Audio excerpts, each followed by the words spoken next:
Hello, my name is Garner. Welcome to my first video here on YouTube. Just to give you a little quick background, I've spent the last, say, 16, 17 years as a uncertified life coach. I've conducted over 20,000 consultations over that time, worked with tons of people, dealing with their challenges and problems and anxieties and stress, worries, concerns, all these things. And as you can see, I'm an older guy, so I've had a rich life experience. I've been through a lot, which explains really why I'm here. After dealing with so many people that are just living in fear, stress, anxiety, desperation, loneliness, ill health, financial struggles, bad relationships, struggling relationships, all these different challenges we have in life. I guess the main purpose I'm here is to let everybody know that it's going to be all right. And it just is. And I know this because I've been to rock bottom, and I've been up, and then I've been back down, and I've been up, and I've been back down. And so I understand the ebb and flow. And the more we get, and the other reason why I know everything is going to be okay, is because we all have the capacity to grow and to learn, to change, to see things differently. I guess one of my favorite Einstein quotes is that he said that the problems that we face can't be solved with the same thinking we had when we created the problem. And so what he's basically saying is you got to change your approach. You got to change how you think. You got to see things differently. And I guess, from my heart, all I want to do is help people see things a little differently. I will be completely honest about who I am, and I'll share that with you here in a minute, a little bit about where I come from, my background. But everybody's got a story. Everybody's got their own challenges, right? And everybody thinks that their challenges are unique. And there's a great line in the movie Tombstone with Val Kilmer and Kurt Russell, when Val Kilmer's dying and he says, "All I ever wanted was a normal life." And Kurt Russell says to him, "There is no normal life. There's just life." And that's what this is. And sometimes we get it, there's just life. It's just life is as it is. But we're so conditioned to think a certain way that I could say something really controversial that'll upset a lot of you right now. But as we move through this, I'll try to slow down on that. But the idea is we have the ability to change how we perceive the world. Not that we're changing the world, because changing the world is impossible, right? How can I go out and change the minds of 8 billion people? I can't. How can I change the minds of them? I can't do it. You know what I can change? Me, how I think and how I perceive the world. And so that's a lot of what these videos are going to be about all of us taking personal responsibility for our own joy and happiness in life. Just to give you some background about myself. And I'm, like I said, I want to be really open and honest with who I am. Otherwise, it's just kind of all bullshit. And I will also tell you that there's so many great spiritual teachers out there that you can listen to that have just incredible information and that I've learned so much from. And I encourage you to listen to all of those. I'm just another voice. Maybe somebody might be able to give you a different perspective on things to help you move your life forward in a real positive way. I'll tell you, I was born in a middle-class family. I was born in San Diego. I had wonderful family, wonderful parents. Just truly blessed in that regard. We were never rich. We grew up on powdered milk, and stuff like that. I never tasted real butter until I was like 19. I think we never had any money to buy real butter. It was all margarine. if that gives you an idea where I'm coming from. But we had I had real loving parents and supportive parents. But when I was younger, I had something, I was sexually abused as a young boy. And I bring this up, not, I don't want anybody's sympathy, any of that crap. That's not what this is. I want to give you a background of my life experience so you understand where I'm coming from. But as a young boy, I was sexually abused between the ages of 8 and 10. And I started smoking weed when I was like 11, right? I started smoking pot, anesthetizing myself. I grew up a very angry kid. I never told anybody about my abuse. Not till I was like 37 years old was the first time I uttered that to anyone. I couldn't speak of it. I was humiliated by it. I was embarrassed by it. I didn't want to tell anybody. And I didn't understand as a young boy what the psychological damage all that did to me, creating so much anger. I mean, when I was a kid, I was just an angry kid. My mom told me once that she said, I always had a premonition that one of my sons would go to prison. She goes, I always thought it would be you. That's where I come from. So if you get an idea of how angry and bitter and upset I was a vandal. I started drinking heavily in 7th and 8th grade. And no, my parents didn't know. And I was the youngest of 4. And so by the time I came around, my parents gave me a really long leash. And so I did a lot of damage to myself, but it was all about anesthetizing myself, handling my anger, my bitterness, and trying to manage my life. Between weed and alcohol at a very early age, I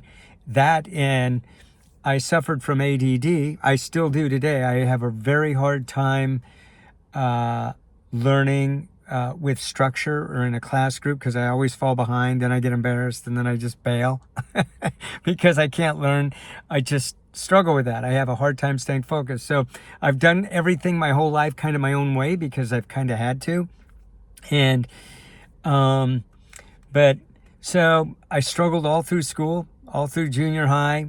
High school got suspended from junior high, got kicked out. Struggled in high school. The only way I actually graduated high school is I had a very benevolent English teacher that gave me a passing grade. I was flunking English. She gave me a passing grade by doing some extra credit that enabled me to graduate high school. I was like a D minus student the whole way through. I have no idea how I got through the system, but I did, and I'm grateful I got through. And the one thing that I had going for me was a genuine love of people.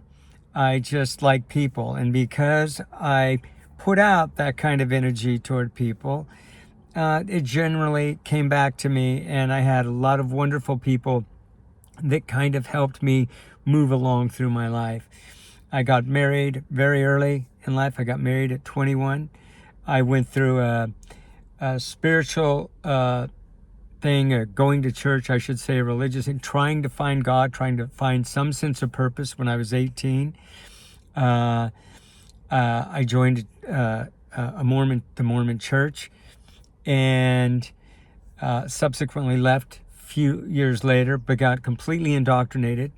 And at the time, it was really good for me. It was a really good step for me because it allowed me to grow and to try to find some sense of purpose and grounding my life. I got married, had 3 kids by the time I was like 27.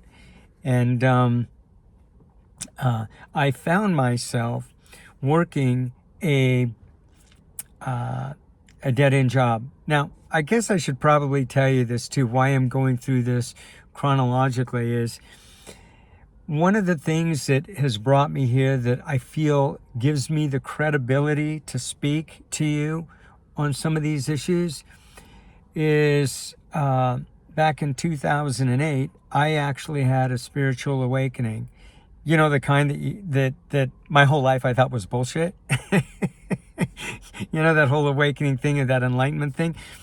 I actually had one of those experiences. I'll share that with you later. But my point being is, once that happened, everything changed, shifted everything. My complete perception of the world changed. And that is within reach of all of us, is to see things clearly.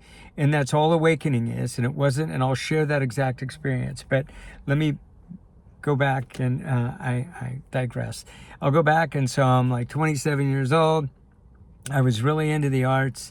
I was working at a plumbing supply house, working in the warehouse for this company.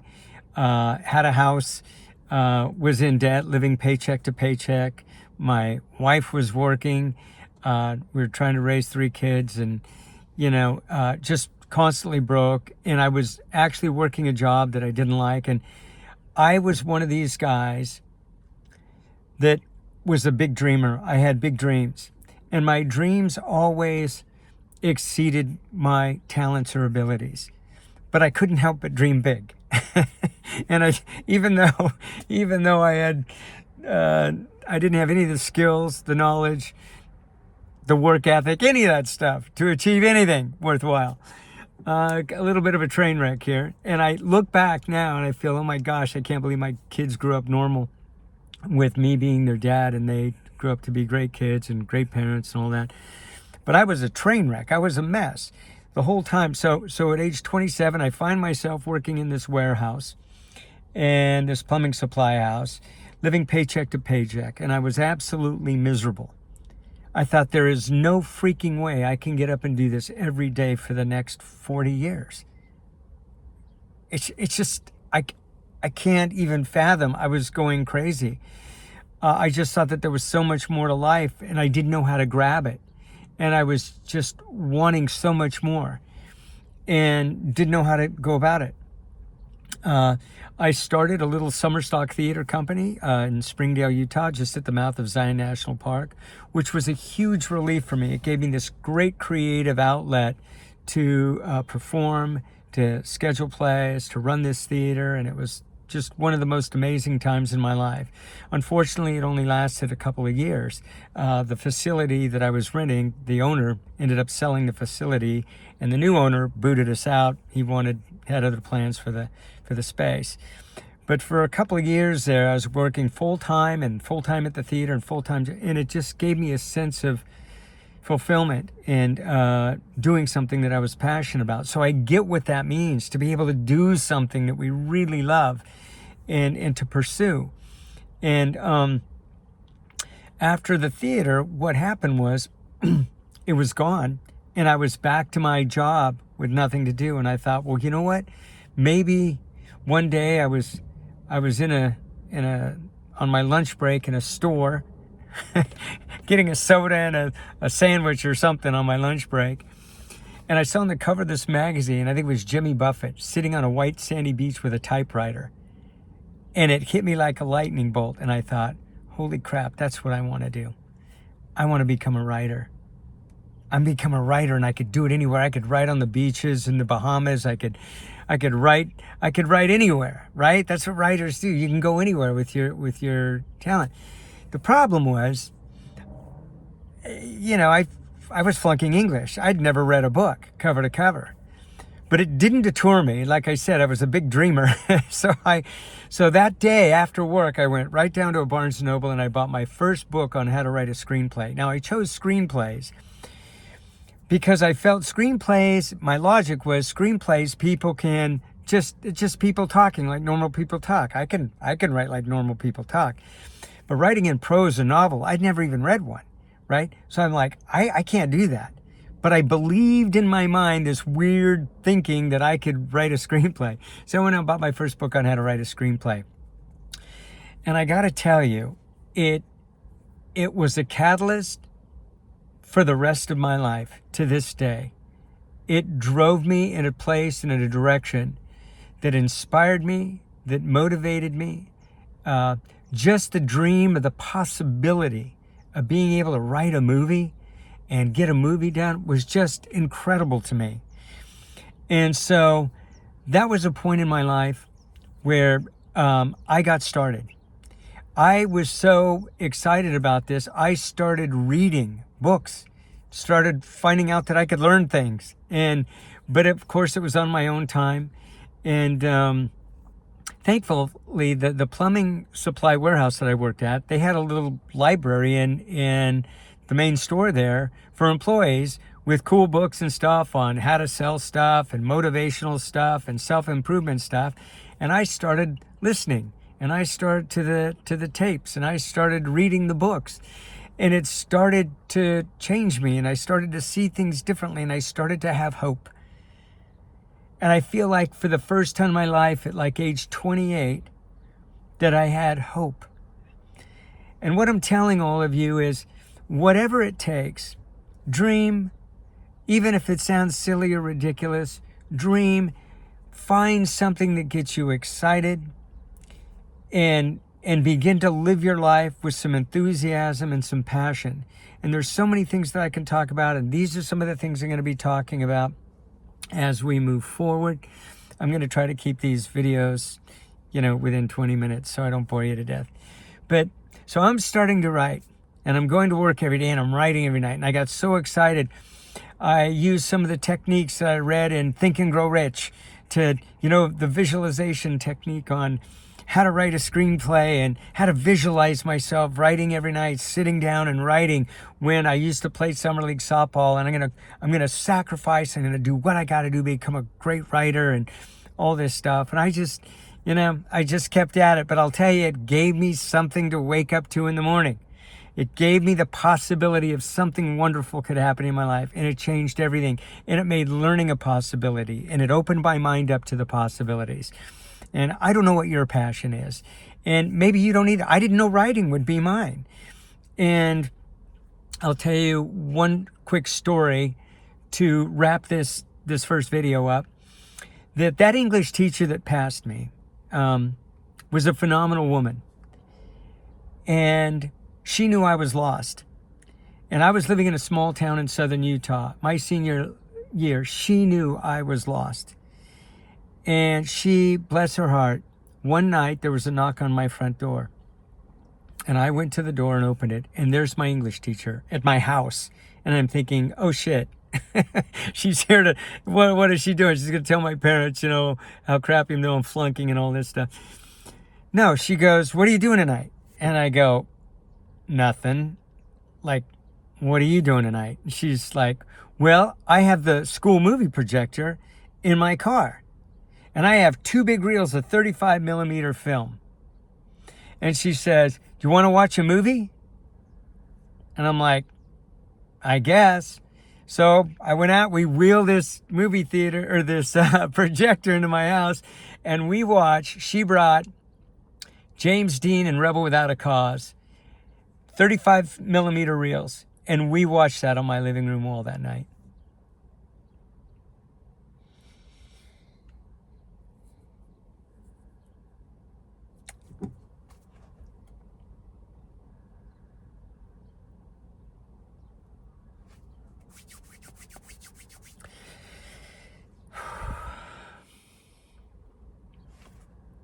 Sorry.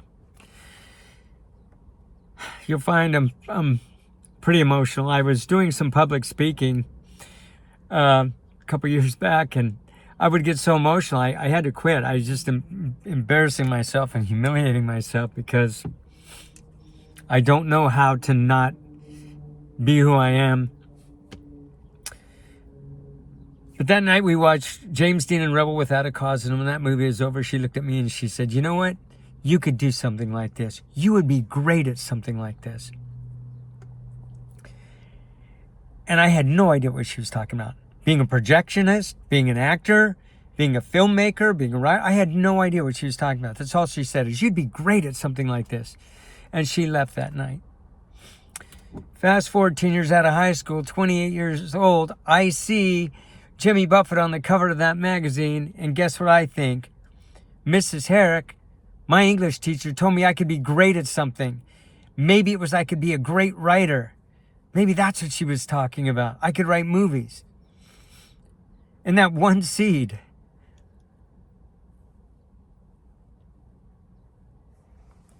that she planted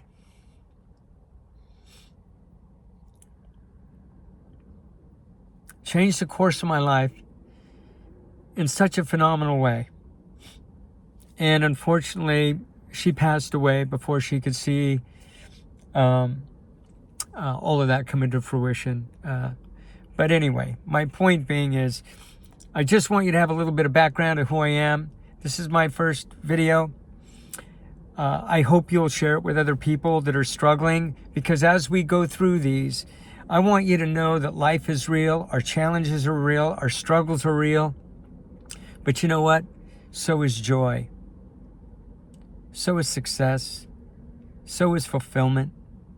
So is happiness. So is peace. Those are just as real as the struggles. And it's just a choice.